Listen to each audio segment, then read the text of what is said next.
El mundo moderno es cada vez más exigente. Le hablo a un pueblo al que se le ha exigido mucho.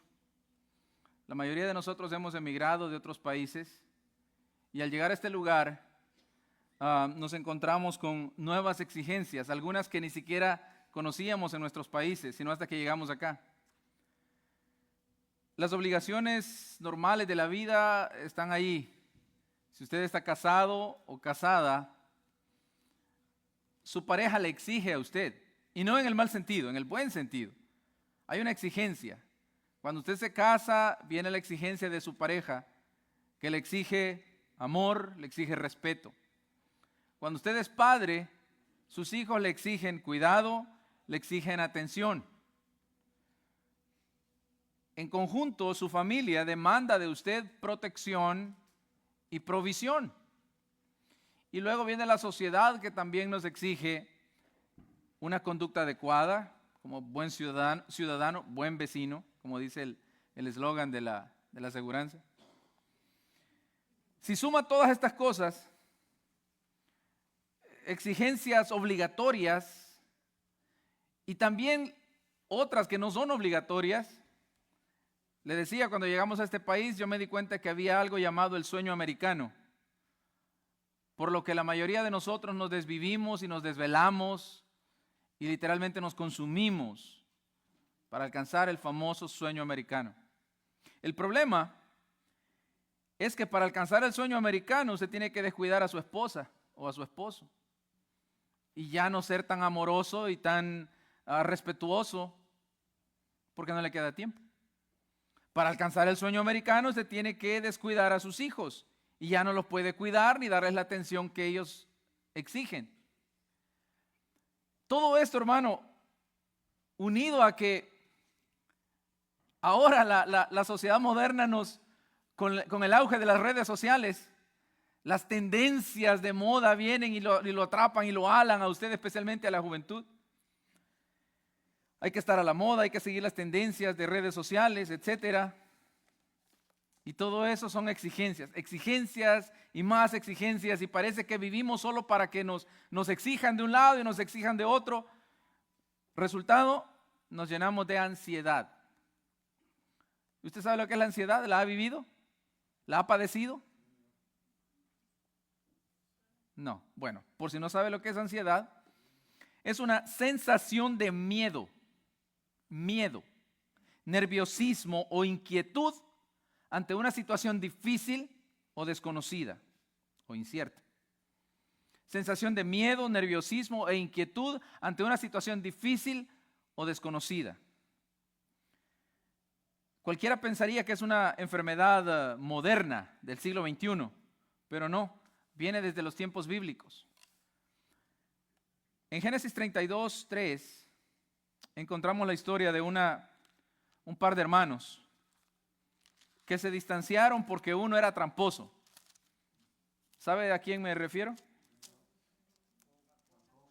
Correcto. Génesis 32.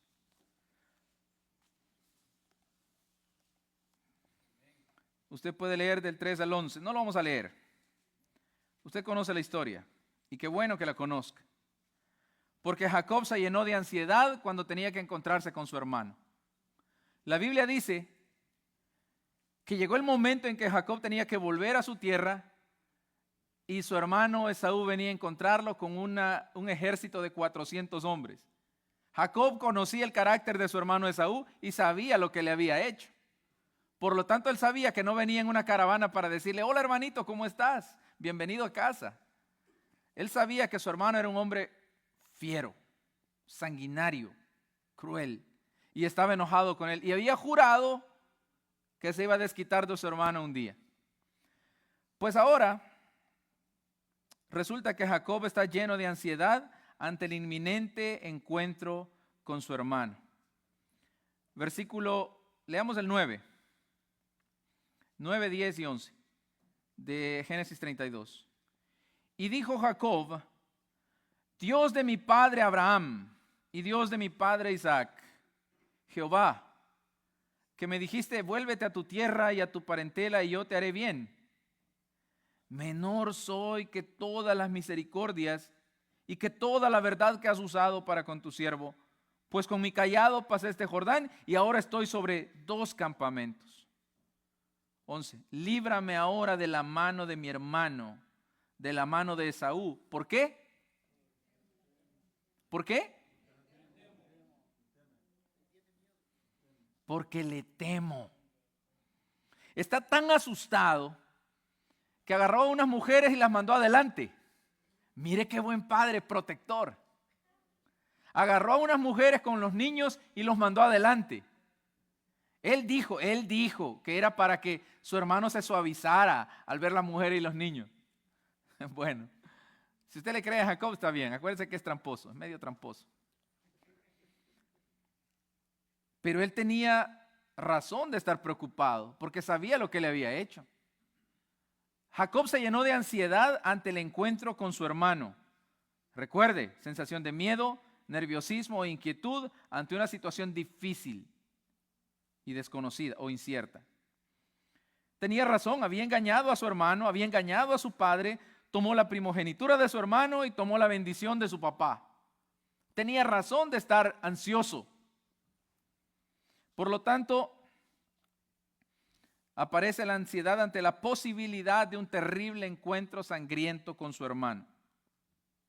En 1 Samuel 1 y 2, encontramos otro caso de una persona llena de ansiedad. Esta vez es una mujer. 1 Samuel 1. Se trata de Ana, la mamá del profeta Samuel. La mujer está llena de ansiedad por una razón. No puede tener hijos, es estéril. Y su esposo tiene otra mujer. Su esposo tiene 2 mujeres. La otra sí tiene hijos y ella no tiene. Y por lo tanto, la otra esposa de su esposo se burla de ella y la ridiculiza porque ella no puede tener hijos. Imagínense la situación de Ana. Espero que a nadie se pueda identificar plenamente con ella. Pero imagínense. Versículo 1 y 2. Hubo un varón de Ramataim de Sofim, del monte de Efraín, que se llamaba Elcana, hijo de Jeroam, hijo de Eliú, hijo de Tohu, hijo de Suf, efrateo.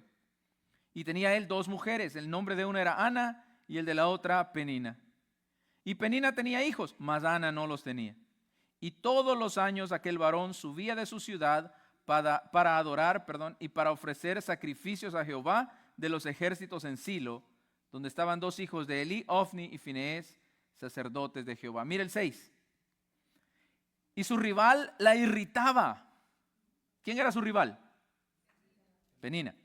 Enojándola y entristeciéndola, porque Jehová no le había concedido tener hijos. En aquel tiempo, que una mujer no pudiera tener hijos, eso era vergüenza. Hoy, con el movimiento feminista pro aborto, hasta ven como una bendición que una mujer no pueda tener hijos. Por lo tanto, es difícil entender el concepto.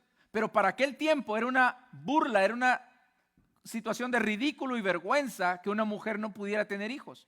Por eso su rival, la otra esposa de su marido, la irritaba, enojándola y entristeciéndola porque Jehová no le había concedido tener hijos. Versículo 10. Ella con amargura de alma oró a Jehová y lloró abundantemente. Podemos decir que Jacob provocó con sus engaños la situación que luego le provocó ansiedad, ¿sí o no? Podemos decir que Jacob él provocó la situación que lo llenó de ansiedad. Él con sus malas acciones. Pero Ana, ¿qué hizo Ana? ¿Provocó ella la situación de ansiedad? Ella era una víctima ahí. Jacob fue el artífice de su propia situación de temor.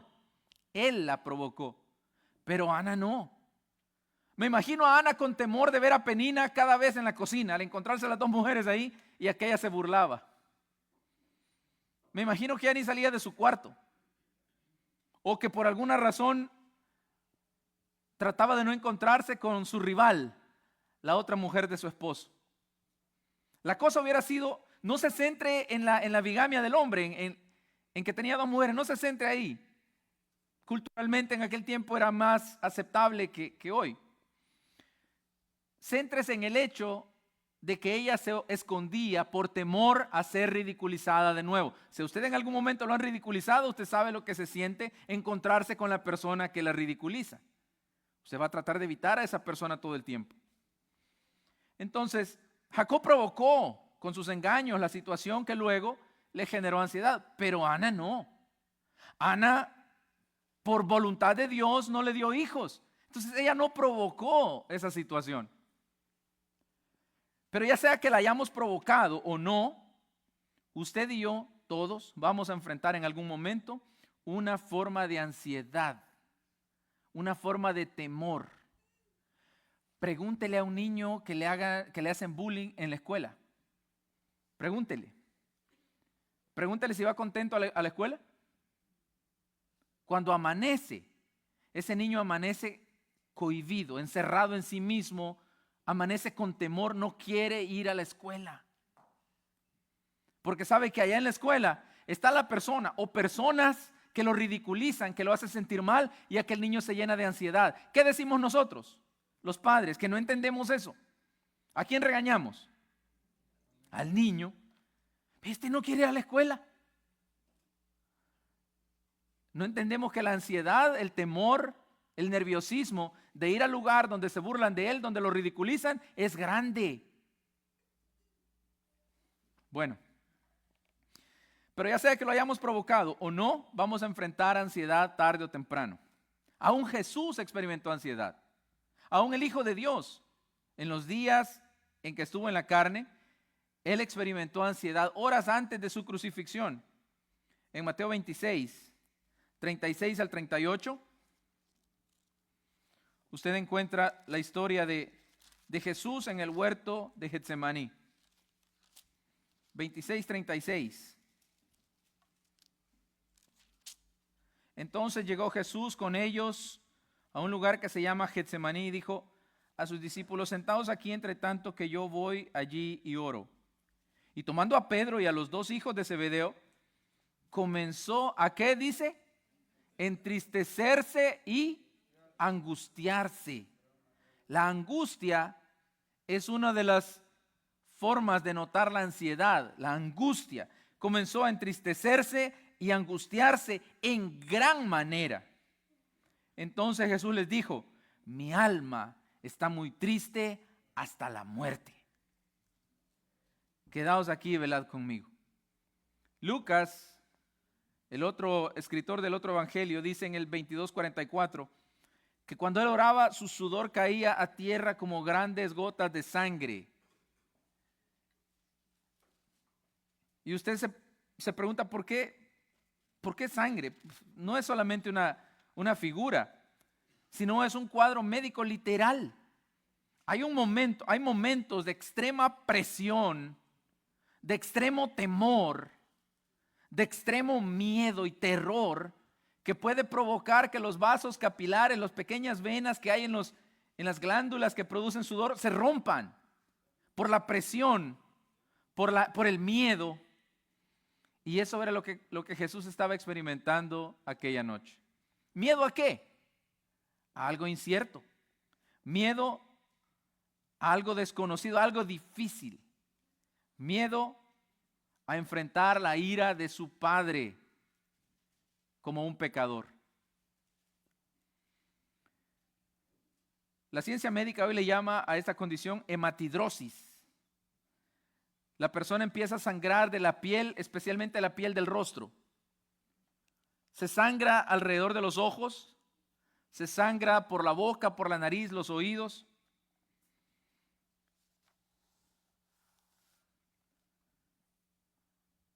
Esa era la condición de Cristo, una angustia extrema, como usted y yo no hemos sentido nunca. Los síntomas de la ansiedad, para que usted se evalúe solo. El ritmo cardíaco aumenta. El corazón empieza a latir más fuerte, se acelera. Empieza a sudar, tanto del rostro, el cuero cabelludo, las manos, empieza a sudar. temblores involuntarios, le tiemblan algunas partes del cuerpo, músculos faciales generalmente. Empieza a faltarle el aliento, la respiración se dificulta. Mire, si usted tiene un niño que antes de ir a la escuela le agarra alguna de estas cosas, hermano, póngale atención a eso. Hay una ansiedad demasiado fuerte que le puede afectar más de lo que usted se imagina. Y si usted es un adulto y cuando va para su trabajo se pone ansioso, empieza a faltarle el aire, la respiración, mejor cambie de trabajo, hombre. Mejor cámbiese de trabajo, se va a enfermar más feo. Hay una sensación de peligro inminente. Al salir a la calle, siente que algo malo le va a pasar. Es producto de la ansiedad. Está irritable, se enoja por cualquier cosa.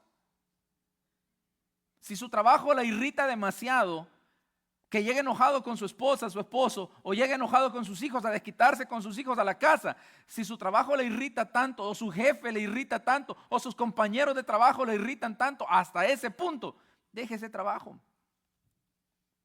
¿Y qué usted me va a mantener, pastor? No. No, pero Dios le puede dar un trabajo donde usted vaya contento. Un trabajo que lo bendiga realmente. Un trabajo así, que le cause todo esto, que le cause ansiedad, no es bendición. Problemas para dormir. El insomnio, el famoso insomnio.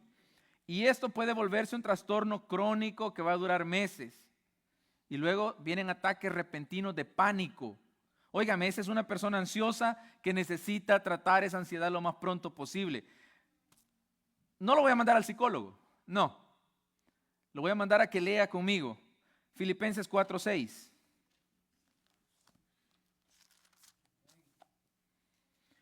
Por nada estéis afanosos. Cambie la palabra afanoso por ansioso, es lo mismo. Por nada estéis ansiosos, sino sean conocidas todas vuestras peticiones delante de Dios en toda oración y ruego con acción de gracias. ¿Cuál es la cura para la ansiedad? Dígaselo al Señor. Hable con el Señor. Dígale cuál es la fuente, qué es lo que lo causa. Dígale qué es lo que está sintiendo. Mire, hay tantas fuentes de ansiedad, hermano. Un matrimonio que no está caminando bien es una fuente de ansiedad segura. La rebelión de los hijos es una fuente de ansiedad para los padres. Un trabajo con un jefe insoportable es una fuente de ansiedad tremenda, hermano.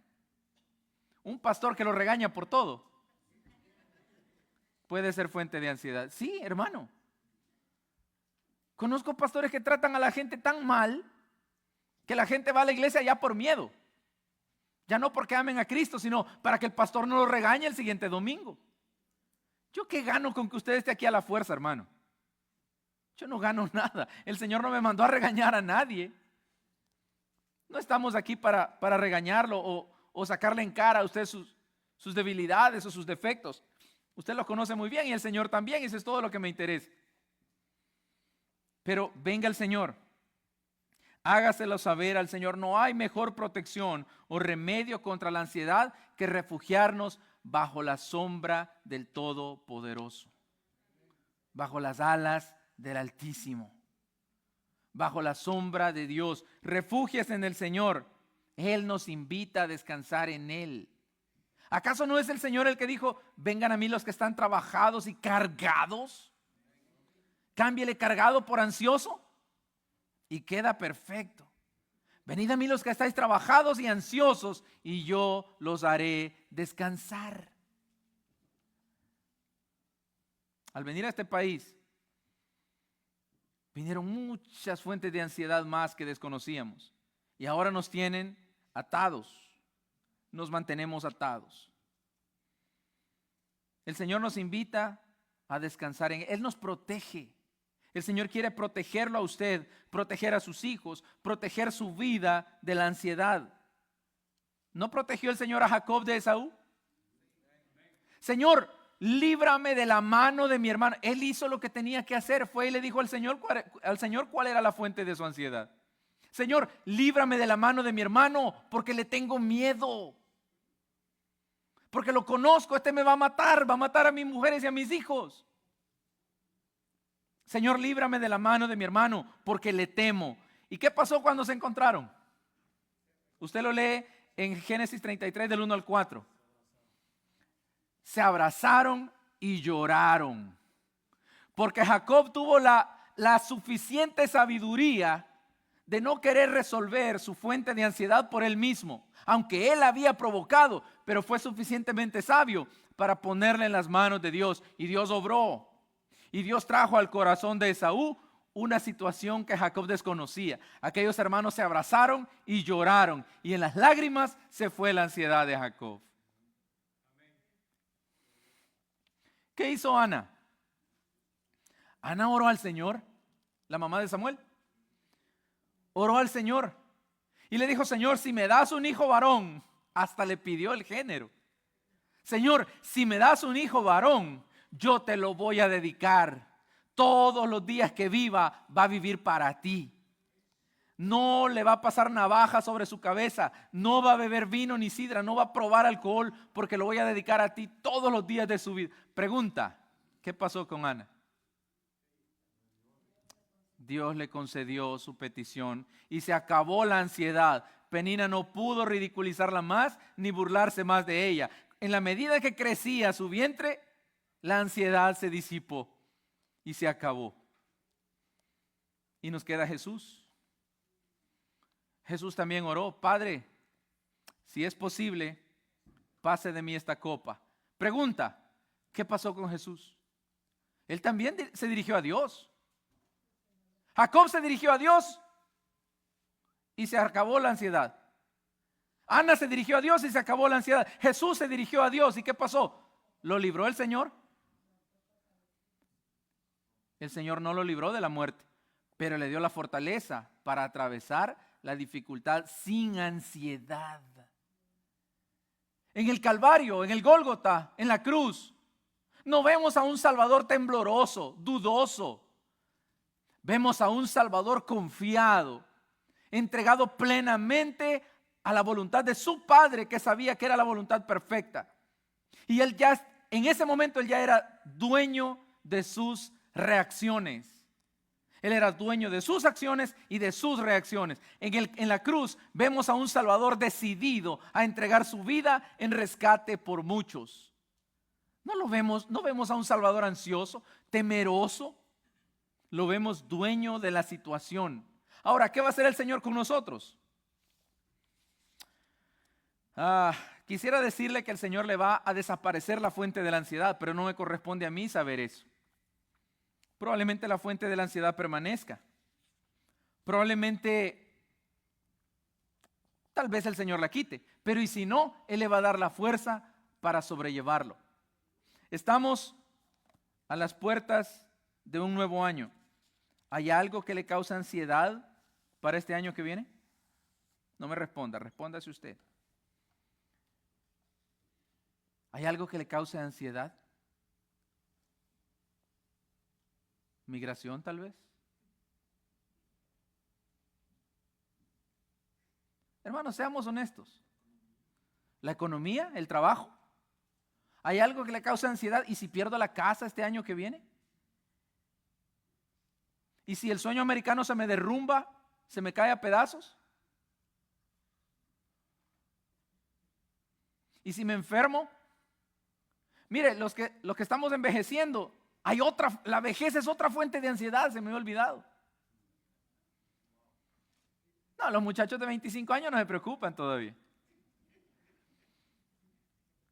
Pero los que tenemos el doble de eso, y no he logrado el sueño americano.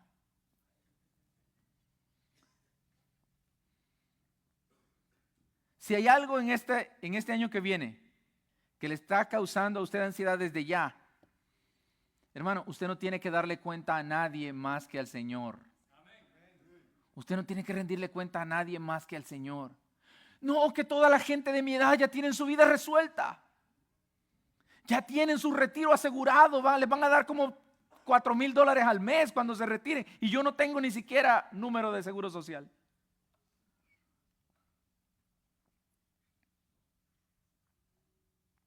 ¿Acaso no tiene poder su Dios? ¿Acaso se ha cortado el brazo de Jehová para salvar, para sostener? ¿Es Jehová solo de cerca, es Dios solo de cerca y no de lejos? El Señor dice, Él es Dios de cerca y también es Dios de lejos. Él está en todas las áreas de su vida.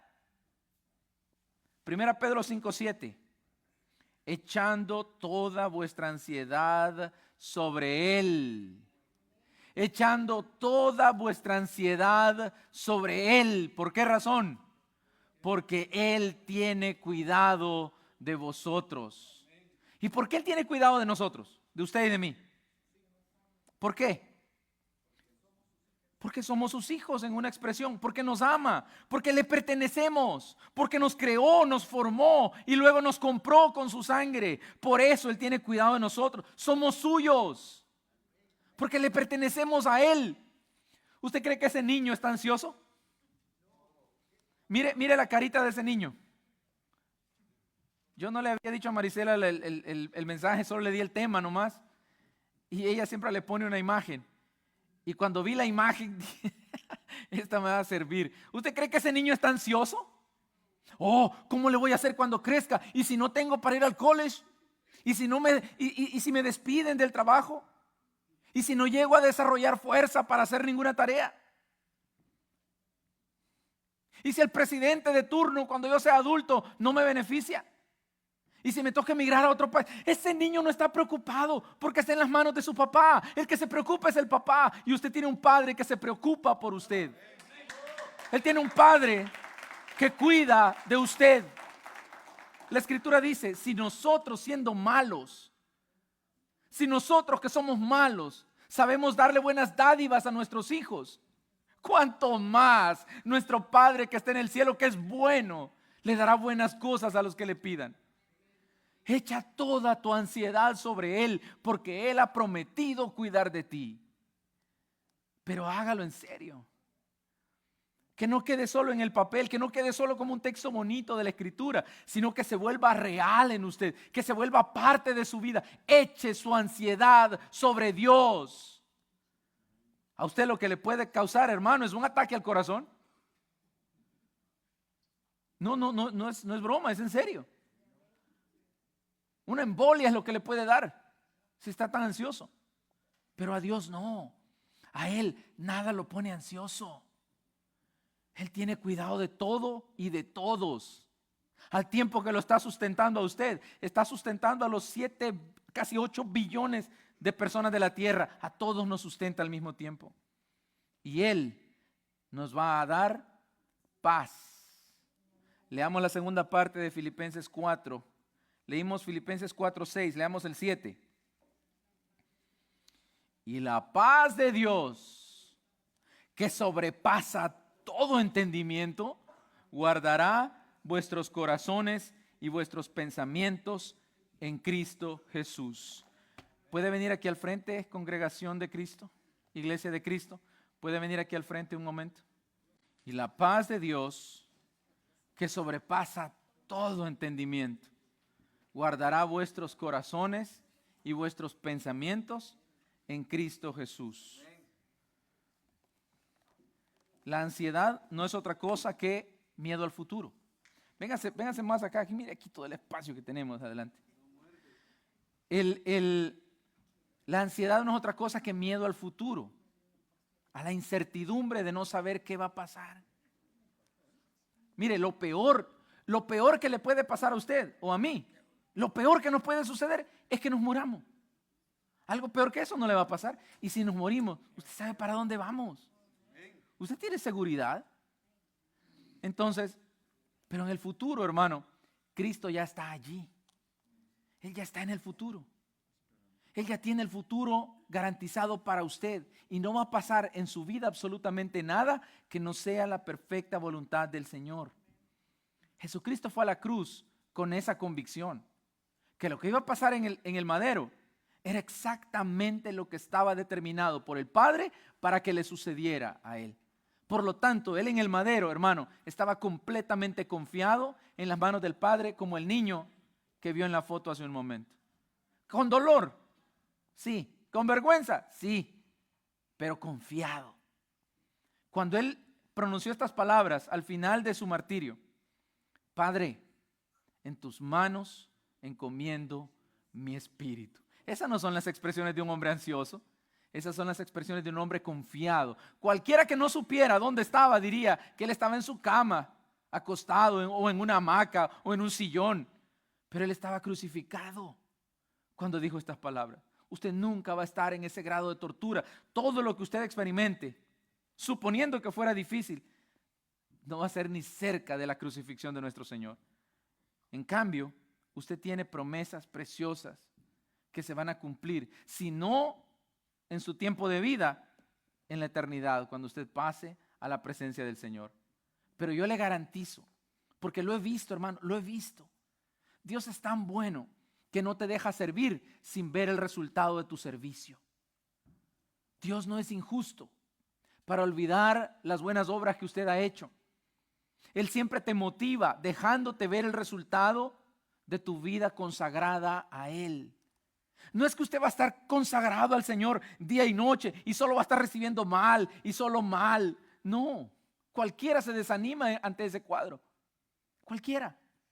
Pues yo no soy Pablo y usted tampoco. Pablo era el único que soportaba todo tipo de malos tratos.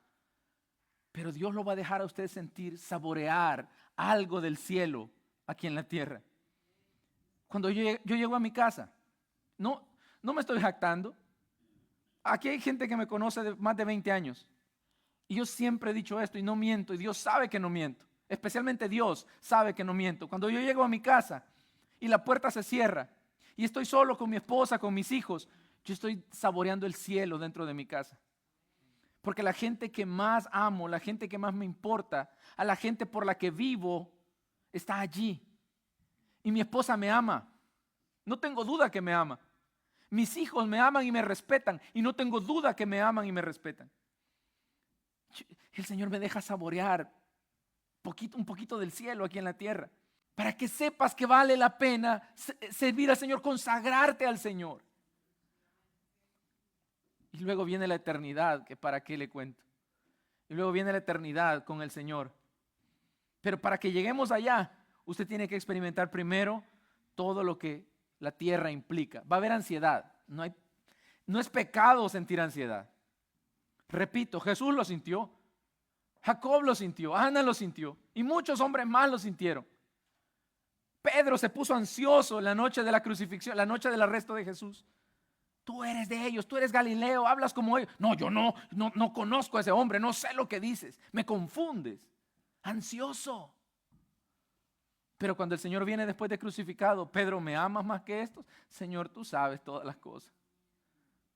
Le quitó la ansiedad solo con una pregunta.